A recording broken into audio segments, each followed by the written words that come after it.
Mari senantiasa kita istiqomah di dalam menjaga kebersihan kolbu.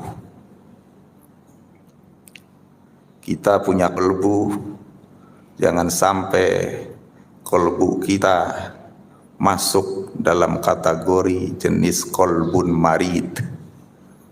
Kolbun marid tahu, hati yang sakit.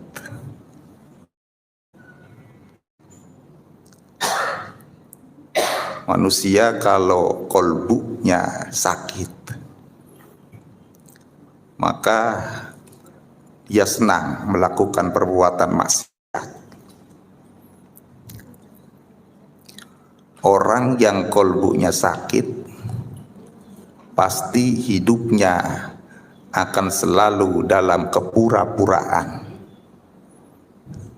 Gak cinta pura perbuatan taat, tertinggal suatu perbuatan yang baik, gak sedih kolbu kita. Semalam gak bangun tahajud, gak sedih. Tadi siang gak sholat duha, gak sholat isyraq, gak sedih. Setiap tertinggal suatu kebaikan, gak pernah sedih. Kata Ibnu Athaillah, ini tanda kalau kolbu orang itu mati.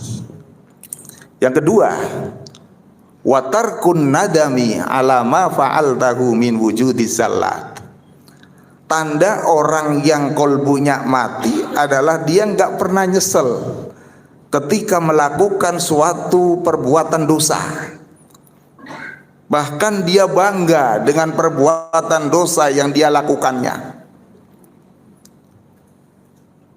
Oh, saya semalam habis minum sekian botol. Bangga dengan perbuatan maksiat yang dia lakukan. Ini kolbunya mati. Mumpung ada kesempatan nih, kita korupsi rame-rame.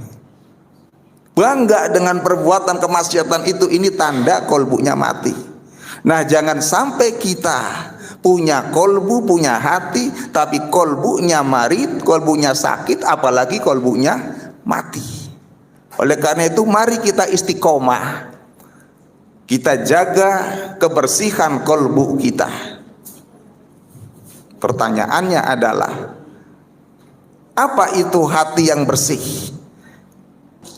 Yang di dalam istilah Al-Quran disebut dengan kolbun salim. Dan mengapa kita perlu menjaga kebersihan kolbu? Yang pertama, yang disebut dengan kolbun salim, hati yang bersih.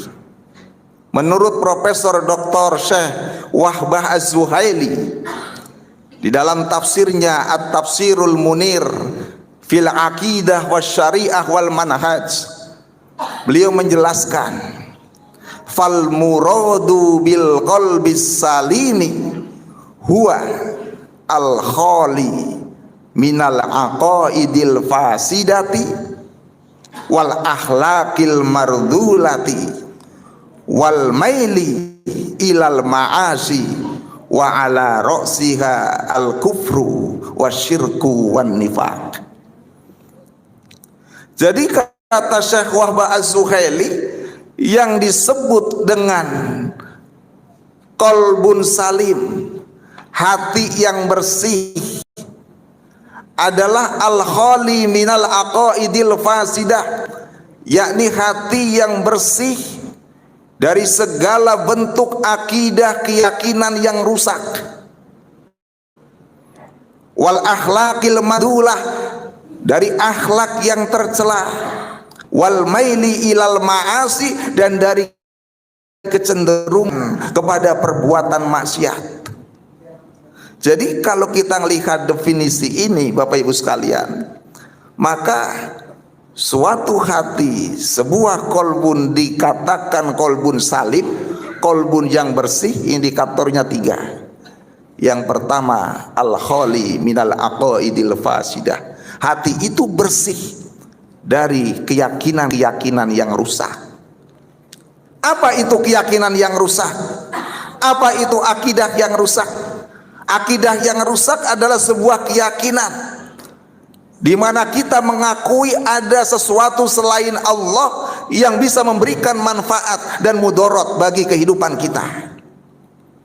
Ini yang disebut dengan syirik.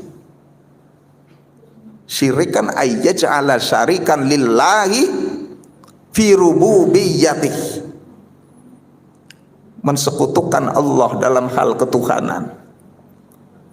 Dia ngaku bertuhan kepada Allah, ngaku bergantung hidupnya kepada Allah, tapi di sisi lain dia mempercayai ada sesuatu selain Allah yang bisa memberikan manfaat dan mudarat di dalam kehidupannya. Ini syirik. Di dalam kitab Miftahus Sudur, syirik itu ada dua macam. Ada syirik jali, ada syirik khafi. Di pasal yang pertama, Ustaz Agung ya, ketika membahas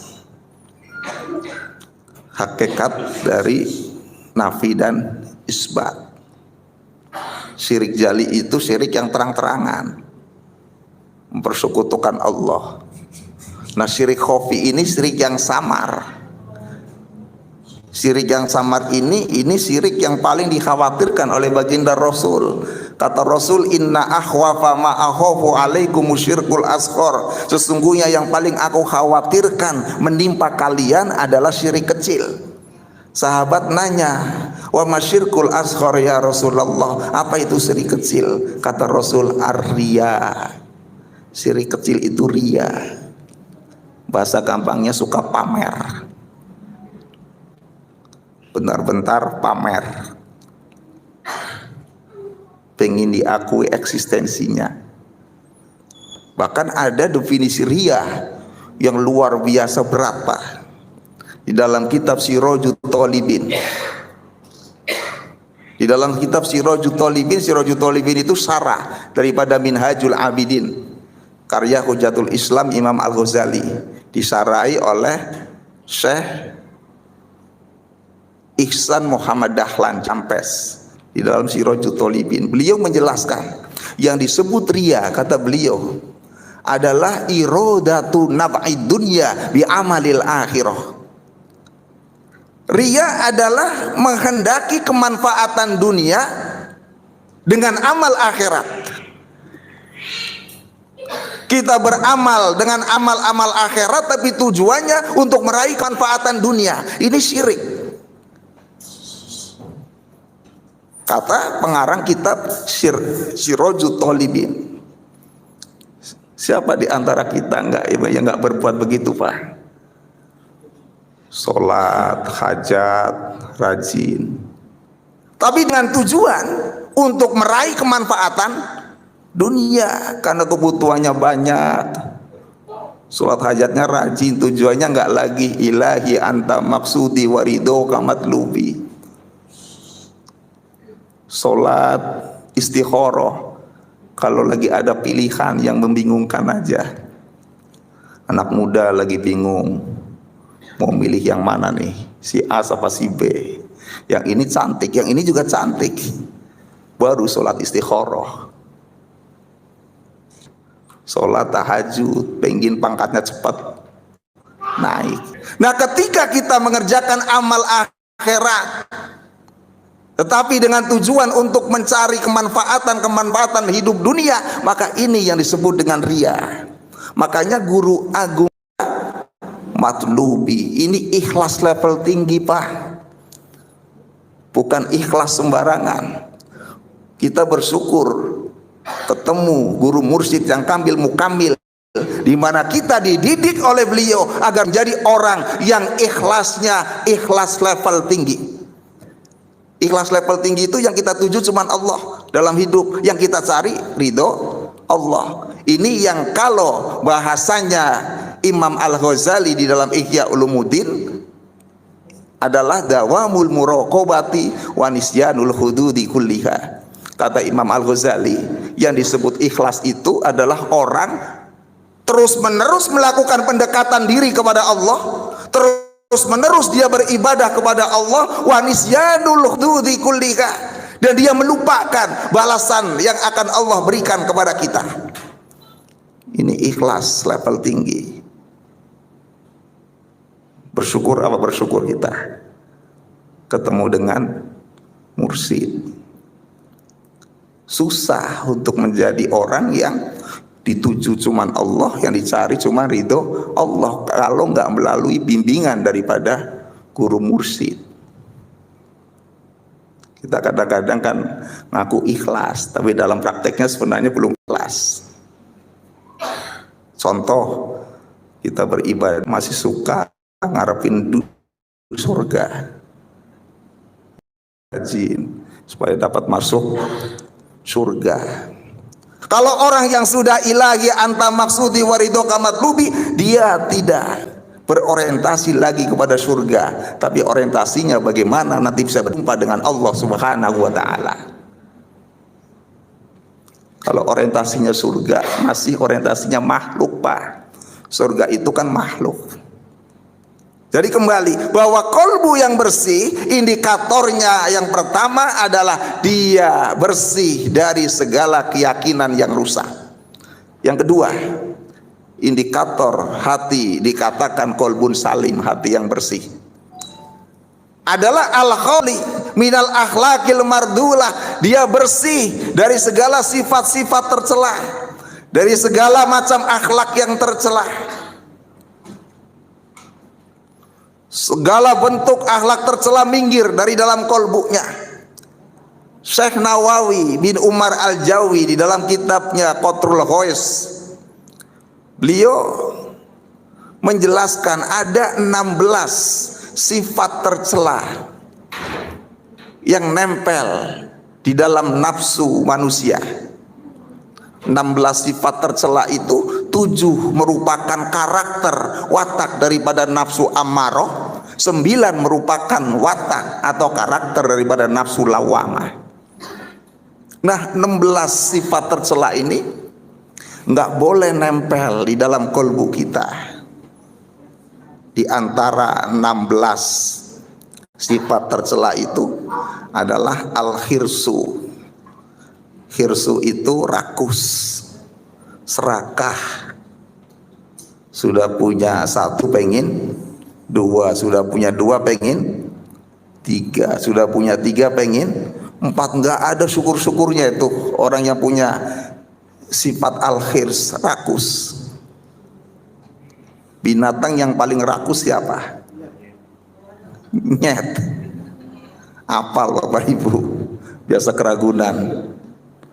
Monyet coba kita lihat, dilempari pisang dia tangkap, dilempari jeruk dia tangkap, dilempari apel dia tangkap, badannya sudah penuh makanan, dilemparin lagi mulutnya ngangah. Apa aja dia tangkap. Itu gambaran manusia yang rakus. Dia nggak pernah bersyukur atas segala nikmat yang Allah berikan kepadanya. Nah, al-khirs ini salah satu watak buruk daripada nafsu ammaroh yang nggak boleh nempel di dalam kolbu kita. Yang kedua, di antara sifat tercela, al-kibir, sombong, merasa diri kita lebih hebat dari orang lain, merasa kita paling alim, orang lain semuanya rendah, kita paling kaya, orang lain miskin. Jadi menganggap diri kita lebih hebat daripada orang lain, sehingga akhirnya merendahkan orang lain. Ini kibir. Iblis kan diusir oleh Allah dari surga gara-gara itu. Yang dulu namanya Azazil. Padahal Azazil ini ibadahnya Bapak Ibu sekalian, ibadahnya, ketaatannya kepada Allah luar biasa. Di dalam tafsir Sawi dijelasin bahwa Azazil ini ibadah kepada Allah 80.000 tahun. Kita berapa tahun? Kita hitung, kita ibadah kepada Allah berapa tahun. Katakanlah kita mulai dari usia Bali. Sekarang rata-rata usianya berapa? 60, dari 15 ke 60 berapa tahun? Belum nanti ada yang bolong-bolong. nggak istiqomah. Nah Azazil yang namanya kemudian dirubah menjadi iblis, 80.000 tahun ibadah kepada Allah, ketaatannya luar biasa, bahkan pernah menjadi penasehatnya malaikat, pernah diizinkan oleh Allah untuk tawaf mengelilingi aras. Dia makhluk yang sangat taat kepada Allah, tapi dia tidak tunduk terhadap perintah Allah. Ketika Allah perintahkan untuk sujud sama Adam, muncul tuh sifat ananiyahnya, sifat keakuannya. Enak aja saya harus hormat sama Adam. Adam anak baru kemarin sore, saya ini senior, 80.000 tahun ibadah. Nah Adam baru kemarin diciptain, masa saya harus hormat? Mulai itu, mulai muncul sombongnya. Oleh karena itu ketika ada manusia, Bapak Ibu sekalian, dia ngaku beriman kepada Allah, ngaku bertuhan kepada Allah, tapi dia nggak mau tunduk terhadap perintah Allah, disuruh dzikir nggak mau, disuruh sholat nggak mau. Ini manusia mewarisi watak daripada iblis Azazil, sadar atau tidak. Nah kalau kita yang mau dibanggain apa? Sombong. Azazil ada yang dibanggain, 80.000 tahun ibadah, nggak pernah maksiat, bayangin. Diusir oleh Allah dari sorga, sebab Allah nggak butuh makhluk yang sombong, karena sombong itu pakaiannya Allah. Yang layak dan berhak untuk sombong hanya Allah, makhluk nggak berhak. Nah, al-kibar, sombong itu adalah salah satu sifat tercela yang merupakan wataknya daripada nafsu ammaroh. Dia nggak boleh nempel di dalam kolbu kita. Nah ketika kolbu kita bersih dari sifat-sifat itu tadi, maka kolbu kita disebut sebagai kolbun salim. Satu lagi saya kasih contoh sifat tercela, hoflah. Hoflah ini watak daripada nafsu lawamah. Kalau tadi dua, al-khir sama al-kibar, ini watak dari nafsu ammaroh. Sekarang hoflah ini wataknya nafsu lawamah, lalai kepada Allah. Kalau saya tanya Bapak Ibu sekalian, termasuk diri saya, kira-kira banyakkan ingat sama Allah apa banyakkan lalainya? Jujur. Makanya di WA group suka ada putus nyambung, putus sambung, putus. Kan di WA group suka ada begitu. Artinya apa? Ketika kita sedang dzikir khofi lalu terputus, berhenti dari dzikir khofi, segera kembali dzikir khofi supaya kita nggak hoflah. Sebab hoflah, lalai kepada Allah, itu adalah watak negatif yang termasuk wataknya nafsu lawamah yang nggak boleh nempel di dalam kolbu kita. Orang kalau di dalam dirinya bersemayam sifat hoflah, Bapak Ibu sekalian, ini pasti 3 alat vital yang Allah kasih kepadanya nggak bakalan berfungsi dengan baik.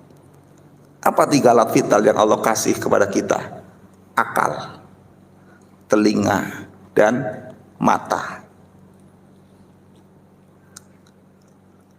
Kalau di dalam diri manusia bersemayam penyakit hoflah, watak hoplahnya itu mendominasi, dijamin 3 alat vital yang ada pada diri manusia nggak bakalan berfungsi dengan baik. Sehingga orang-orang semacam ini yang kelak akan dimasukkan oleh Allah ke dalam neraka jahanam. Walaqad dzara'na li jahannama katsiran minal jinni wal ins lahum qulubul la yafqahuna biha. Jadi kebanyakan isi neraka jahanam itu dari golongan jin dan manusia. Apa sebab? Lahum qulubul la yafqahuna biha. Mereka punya hati, punya akal, tapi tidak dipergunakan untuk memahami ayat-ayat Allah. Hatinya dibiarkan keras, hatinya dibiarkan membatu, sehingga nggak bisa berfungsi, nggak punya rasa sensitif lagi terhadap lingkungannya. Ini bahaya kalau hati sudah membatu. Akalnya juga tidak bisa berpikir dengan jernih, nggak punya rasa sensitif terhadap lingkungan. Tetangga hidup susah bodoh amat. Ini bahaya kalau kolbu sudah membatu.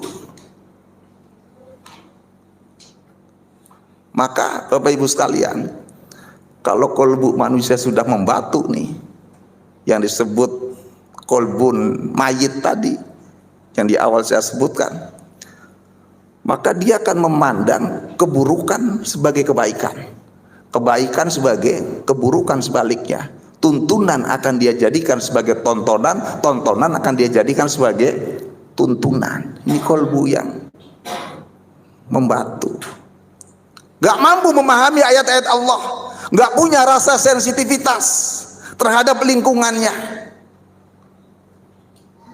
Maka perlu kita ketahui ya Bapak Ibu sekalian, bahwa seluruh kerusakan yang terjadi di muka bumi ini itu adalah akibat manusia-manusia pintar yang menjadi bandit, yakni manusia-manusia yang kolbunya keras, kolbunya lupa daripada mengingat Allah.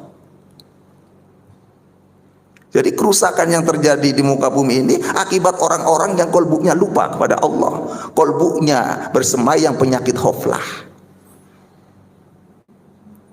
Siapapun orang itu.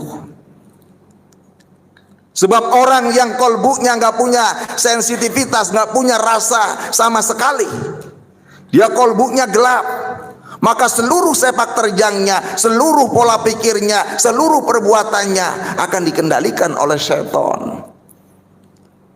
Walakin qasat qulubuhum wa zayyana lahumus syaitanu ma kanu ya'malun.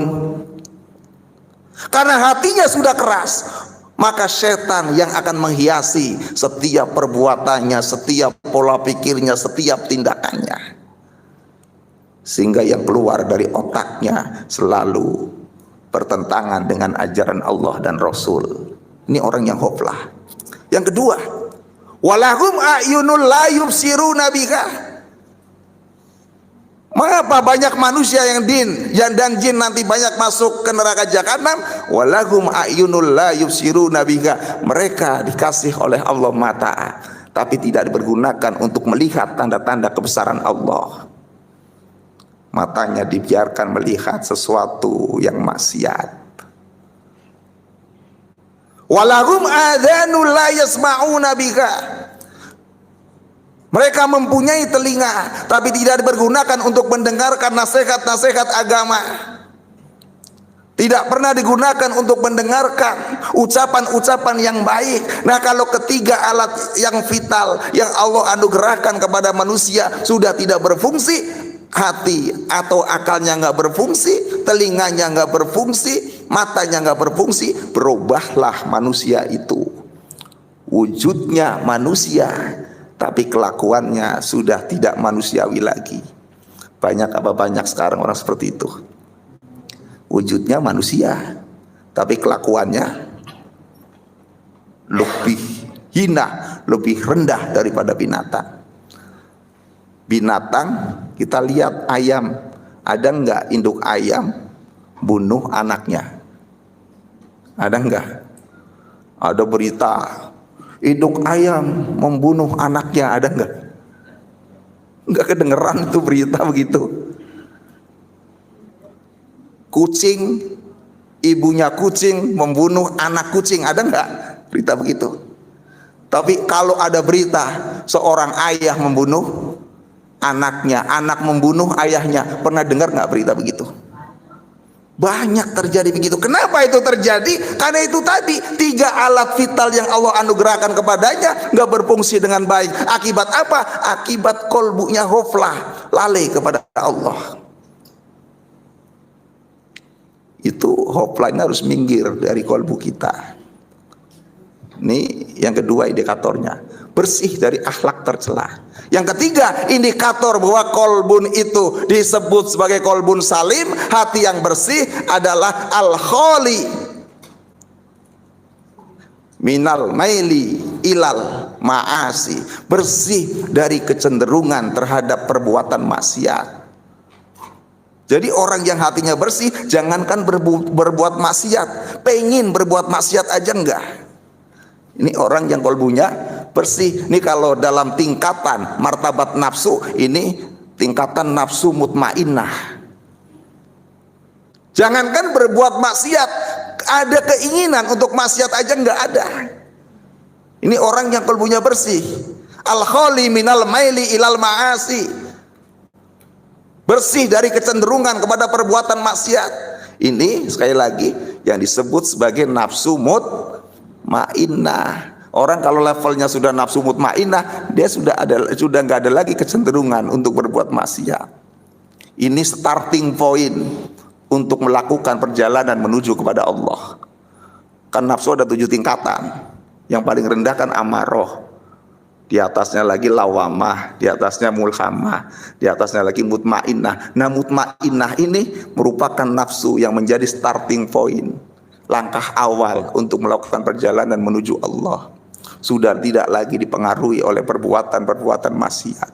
Di atasnya ada nafsu rodiyah, di atasnya ada nafsu mardiyah, di atasnya lagi ada nafsu kamilah. Kira-kira kalau kita mau introspeksi, kita ada di level mana? Level amarohkah atau level lawamakah atau sudah kamilah? Bapak Ibu yang tahu. Paling enggak kita sudah bisa mencapai ke mutmainnah, itu udah luar biasa Ustaz Agung. Mutmainnah, sehingga dipanggil oleh Allah, ya ayyatuhan nafsul mutmainnah, irji'i ila rabbiki radiyatan mardiyah fadkhuli fi ibadi wadkhuli jannati. Jadi itu indikator kolbu yang bersih. Nah, kolbu yang bersih kalau kita merujuk kepada Miftahus Sudur, itu disebut dengan kolbun hayyun, hati yang hidup. Jadi kolbun salim atau kolbun yang bersih itu sama dengan kolbun hayyun, hati yang hidup. Mengapa kolbu itu hidup? Karena kolbu itu sudah menerima benih tauhid dari orang yang hatinya hidup. Kita bersyukur kepada Allah karena sudah mendapatkan benih tauhid dari seorang yang hatinya hidup, yang memiliki sifat taqiyun nakiyun. Kolbunya itu bertakwa plus bersih dari segala sesuatu selain Allah. Jangan ngambil talqin sembarangan. Jangan ambil talqin.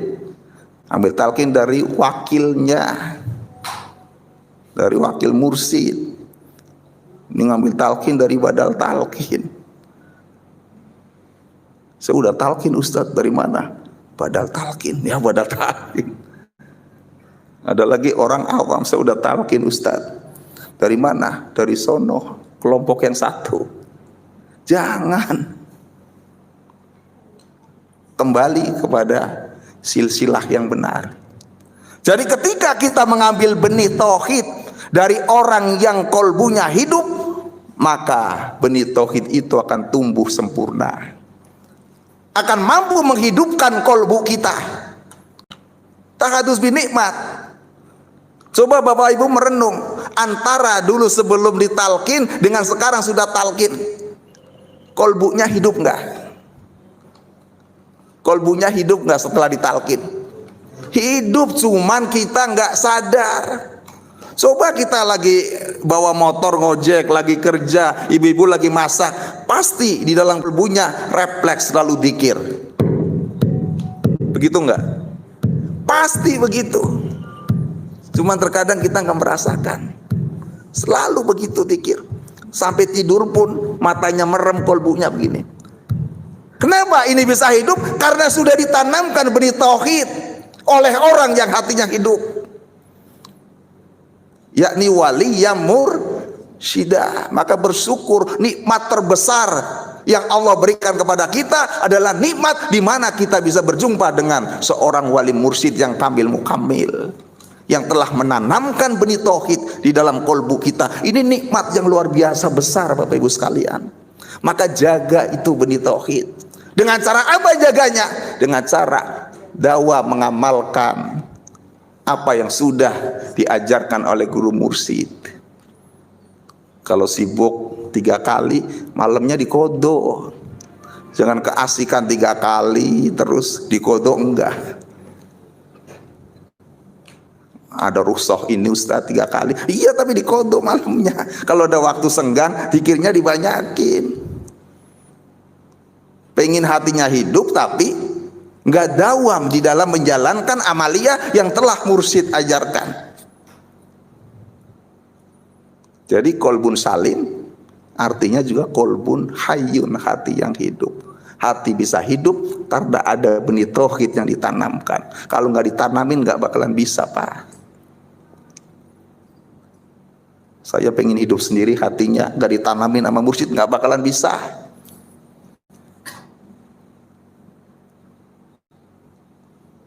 Walaupun yang nanam itu mursyid-mursyidan nggak bakalan bisa. Meskipun yang nanamin itu orang yang namanya Pak Mursyid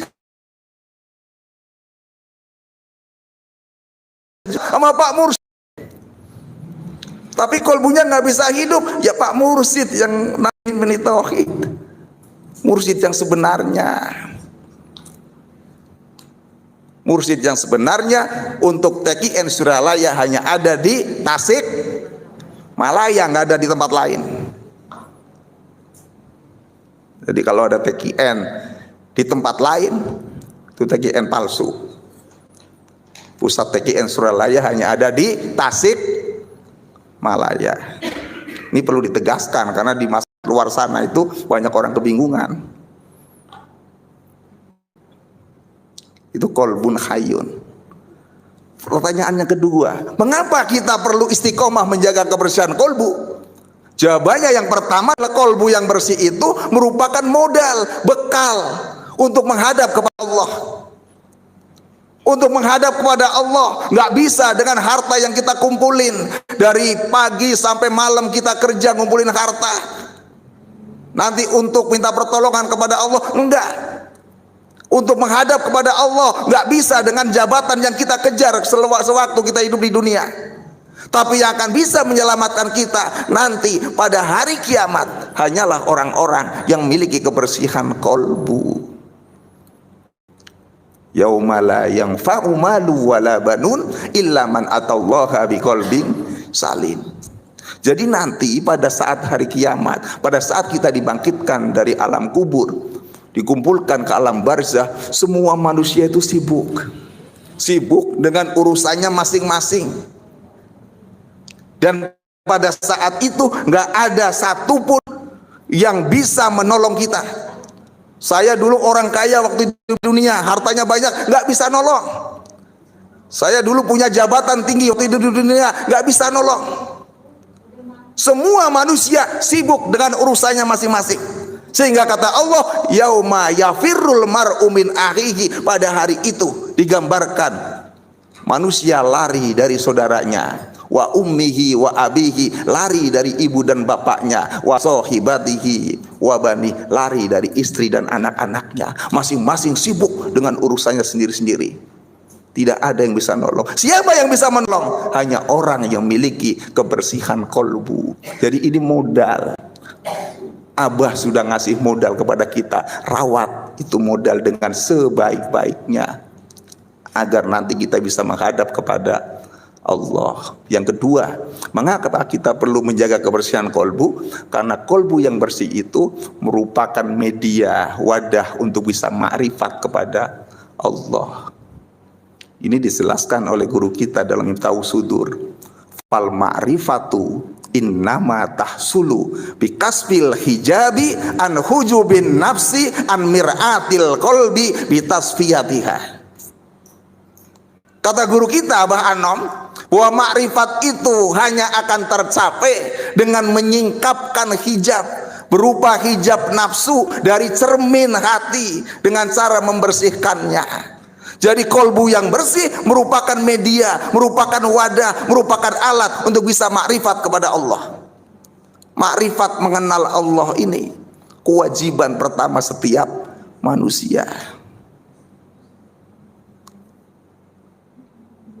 Ini makrifat. Yang ketiga, mengapa kita perlu menjaga kebersihan kolbu? Saya singkat karena waktunya udah mau habis. Kita perlu menjaga kebersihan kolbu karena kolbu yang bersih itu memegang peranan penting atas perilaku manusia. Jadi perilaku lahiriah kita itu baik buruknya ditentukan oleh kondisi kolbu kita. Kalau kolbunya rusak, pasti perilakunya buruk. Perilakunya senang, berbuat kedoliman. Tapi kalau kolbunya baik, pasti perilaku orang itu baik. Ini Rasul yang bicara. Rasul yang bilang, ala wa inna fil jasadi mudghah, kata Rasul. Idza sholahat sholahal jasadu kullu wa idza fasadat fasadal jasadu kullu ala wahiyal qalbu. Ketahuilah bahwa di dalam tubuh manusia ada segumpal daging. Idza sholahat sholahal jasadu kullu. Apabila segumpal daging itu baik, maka baiklah seluruh anggota tubuhnya. Tapi kalau segumpal daging itu rusak, maka rusaklah seluruh anggota tubuhnya. Apa segumpal daging itu? Ala wahiyal qalbu. Dia itu adalah hati, hati ruhani ya. Hati ruhani. Ini yang akan menentukan baik buruknya perbuatan seseorang. Maka tadi kita lihat, kita dengar Mankobah yang keempat, bagaimana Tuan Syekh Abdul Qadir Al-Jailani akhlaknya begitu indah, akhlaknya begitu mulia. Kenapa? Karena kolbunya bersih. Maka kita sebagai muridnya Tuan Syekh Abdul Qadir Al-Jailani, kalau kita pengen memiliki akhlak yang baik, apalagi bisa meneladani akhlak junjungan kita Rasulullah Muhammad SAW, maka kuncinya adalah dengan kebersihan kolbu. Bicara akhlak mulia, bicara karakter baik, tanpa bicara kebersihan kolbu, nol hasilnya. Hanya sekedar omongan. Yang jadi guru di sekolahan pengen muridnya memiliki akhlak yang baik, tapi kalau kolbunya tidak disentuh, tidak ditanamkan kalimat tauhid, berat untuk mewujudkan anak-anak didik kita yang memiliki akhlak yang mulia, yang memiliki karakter yang baik. Maka belajar dari Mankobah tadi, kalau kita pengen memiliki akhlak seperti Tuan Syekh Abdul Qadir Al-Jailani, memiliki akhlak seperti baginda Rasul yang paling dekat, pengen memiliki akhlak seperti akhlaknya guru kita Syekh Ahmad Saibul Wafa Tajul Arifin, maka jaga kebersihan kolbu kita. Mudah-mudahan bermanfaat. Mari kita istiqomah menjaga kebersihan kolbu dengan istiqomah mengamalkan apa yang sudah diajarkan oleh guru agung kita. Inilah yang dapat kami sampaikan. Kurang lebihnya mohon maaf. Akhirul kalam. Assalamualaikum warahmatullahi wabarakatuh.